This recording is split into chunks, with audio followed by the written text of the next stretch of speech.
So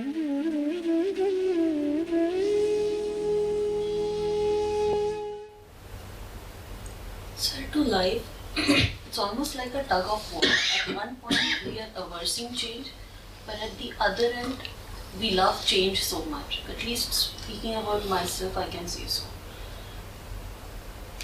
You don't like change when it happens on its own, but you want to make changes to your life constantly.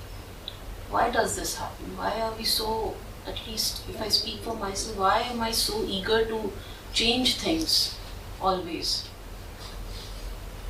Because you want to change. That's what. But why is it so? Because you don't like the way things are. Nobody likes the way things are.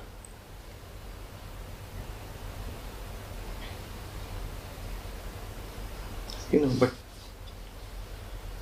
ours is a very peculiar situation. It is as if one is contained in a gas chamber.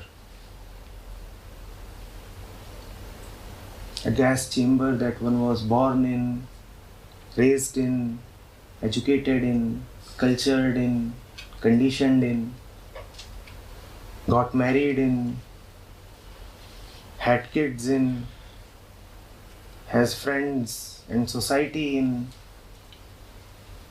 And the gas chamber is a gas chamber. It suffocates, poisons. All that one can do is rush from one corner of the chamber to the other corner. One is so used to the chamber that one won't go out of it. So you want to change, but that is the maximum extent of change that you dare to have. Rush from one corner of the chamber to the other corner. There is life outside chamber, but that life is not life that has been given to you by body or the world. That is why I ask you, is there life beyond the little room of your thoughts?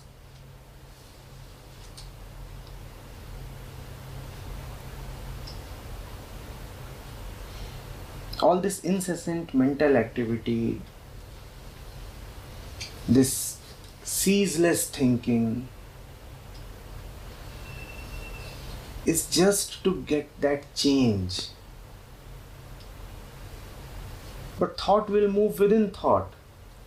Thought will move within mind. It has no recourse. It's a poor thing. It's a limited thing. Conditioned by the tendencies of the body and the experiences given by this world.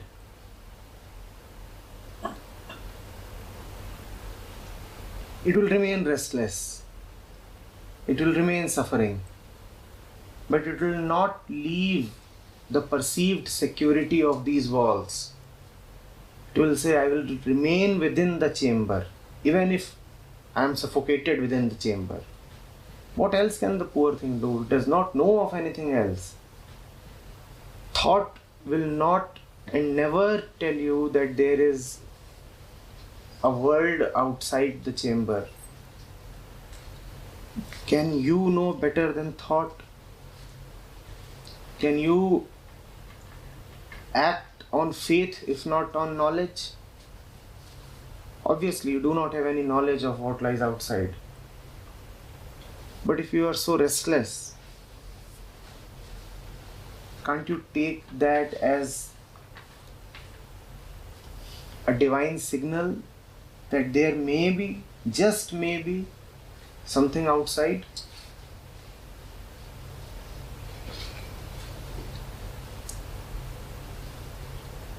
Probably it's fear again.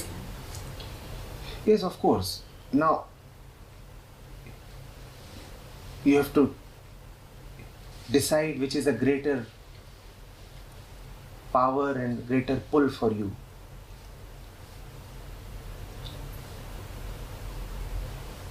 The power of fear which dictates a status quo, or your own great restlessness that calls you towards your nature?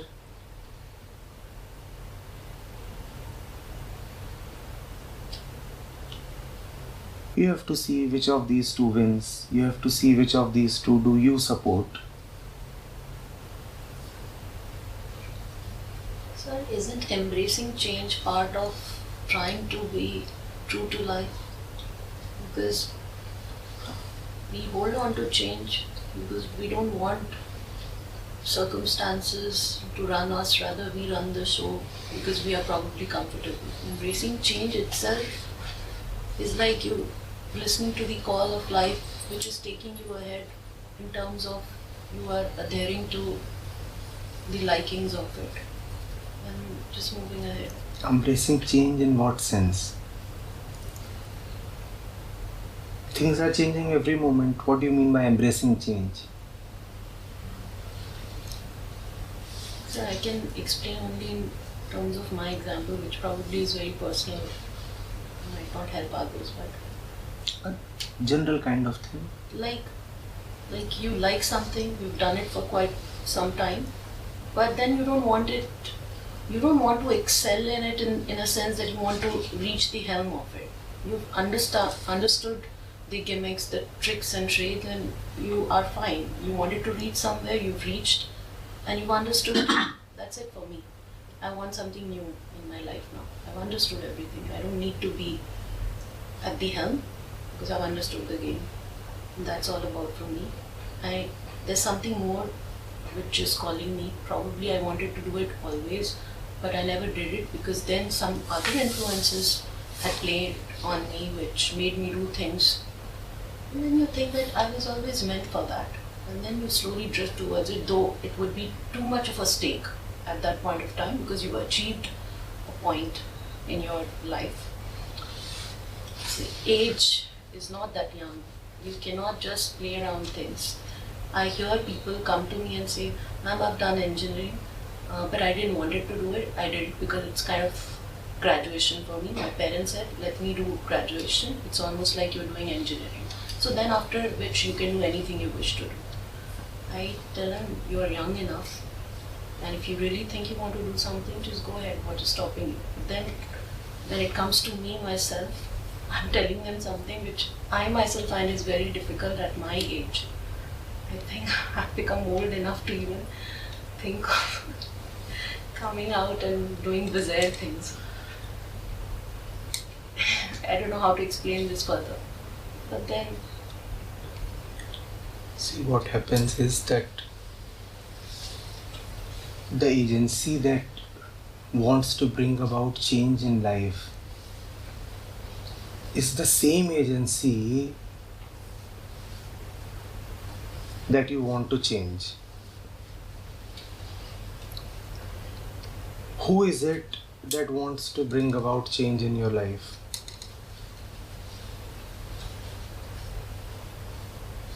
That same sense of ego? it's not any more ego. It's just that I just want to do whatever I could. If it is not that same agency which runs life in its normal course, then tell me, why would that agency want to change only one aspect of life?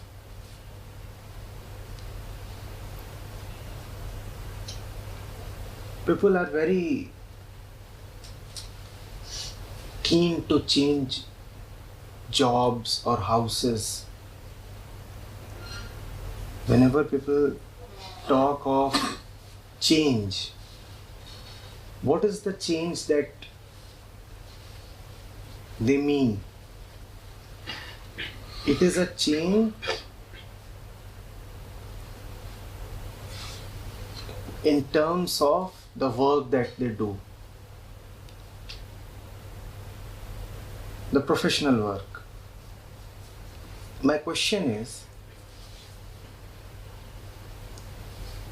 are we equally eager to change the other aspects of our life? Had we really wanted change, would change have not first come in my simple direct relationships with people?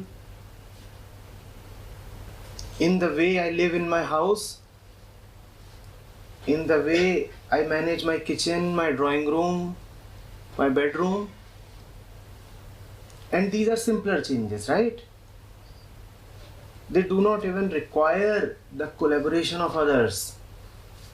You cannot say that this particular change is pending or is being obstructed because the situations are not favorable right now.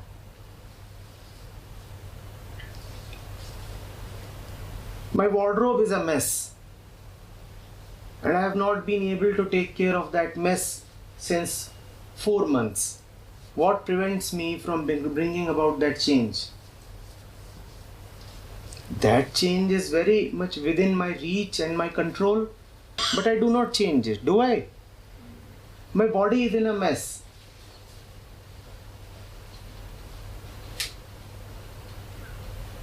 I have not been to the gym, I have not been to the physician.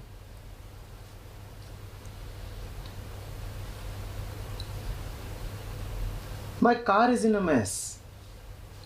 My pet dog needs care. I have not spoken to so many of my friends since long. What prevents me from bringing about these changes? But I will not talk of these changes. What will I talk of? I will talk of large changes. I will say, I want a 180-degree shift in my professional career, and let's talk about it. Had I really been willing to change, would I have not started with change where change is so easily possible? Or would I have waited for tectonic changes? Something that moves and shatters the earth.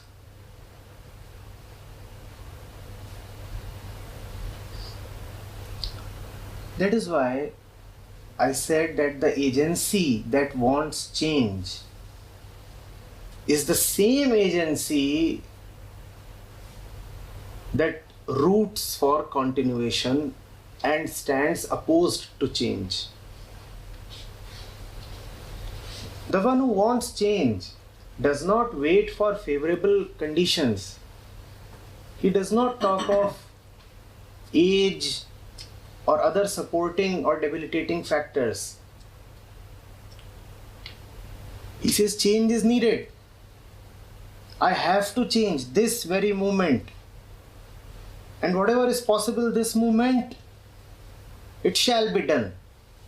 Whatsoever is possible the next moment, it shall be done the next moment. And that is how change comes. Moment after moment, step by step. But it is far more easier and pleasurable to plan for change than to actually change, right? Planning for change gives such great satisfaction.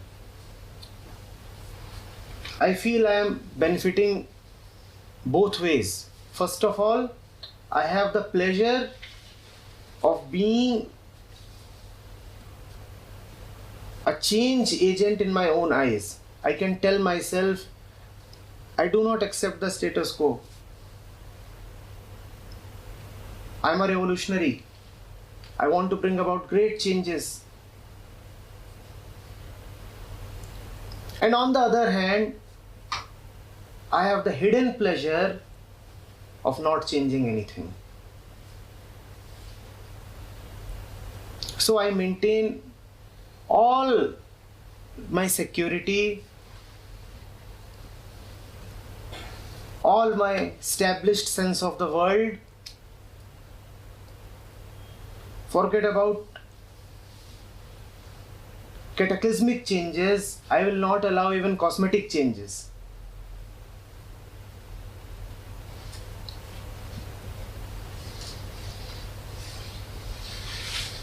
And how clever am I?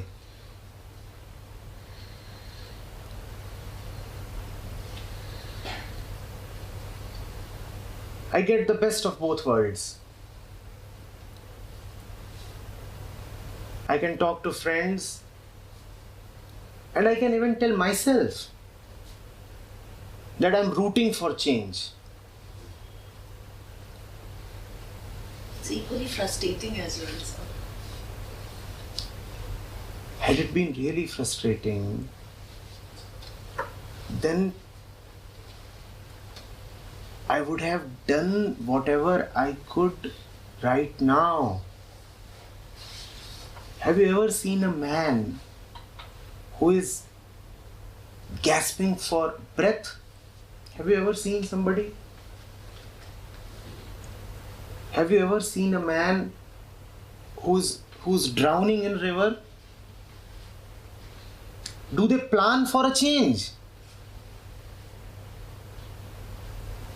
Do they plan for their next activity? Have you ever seen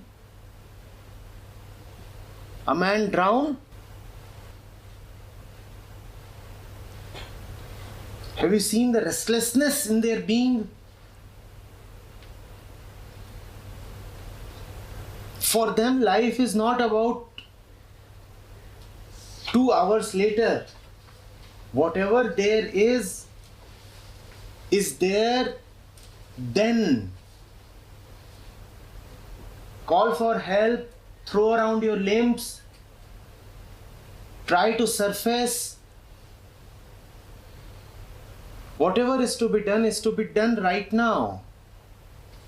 There is no future. There is no planning. When you really want change, then you want change with the desperation of the drowning man. You do not postpone it for the next day. And you do not postpone it for the big things in life. You do not say, when change comes, it must come using the royal highway.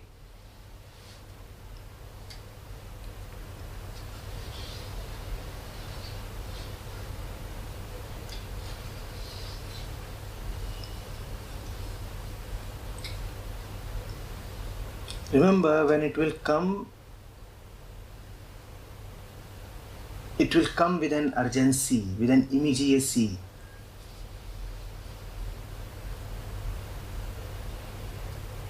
And when it comes, it is all pervasive. It is not just that you change a job, you also change the paintings that are there on your walls. Of course, I am not saying that just changing the paintings would suffice. But when everything about you cries for change, how can the paintings remain the same? How can your sense of dressing, how can your choice in food, how can your manner of conversation, how can anything about you remain the same?